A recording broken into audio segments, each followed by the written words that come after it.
আছে, আপনার একটা রিজিকের সোর্স আছে, হালাল রিজিক খাচ্ছেন, মাশাআল্লাহ, চাকরি করছেন বা ব্যবসা করছেন, কিছু একটা করতে পারছেন, তার বাবার কাছে গিয়ে তার হাত চান বীর পুরুষের মতো, গিয়ে বলেন যে আমি আপনার মেয়েকে বিয়ে করতে চাই। যদি বয়স হয়ে যায় এবং তাদের মধ্যে একটা কুফু হয়ে যায়, আপনি বিয়ে করে ফেলেন, সিম্পল। প্রেম করতে যাচ্ছেন কি জন্যে? পরে ইনশাল্লাহ।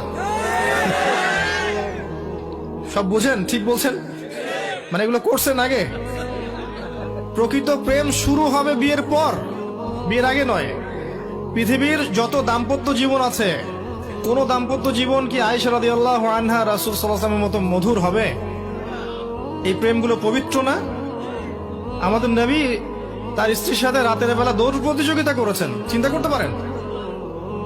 তার সাথে চাঁদ দেখেছেন।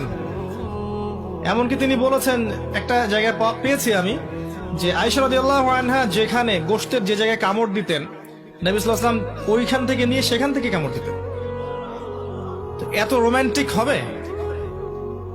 আমাদের কারো কিন্তু ম্যারিড লাইফগুলো এমন হবে না। তাই পবিত্র সম্পর্কের মধ্যেই আপনি প্রশান্তি পাবেন, অপবিত্রতার মধ্যে কোনো প্রশান্তি নাই।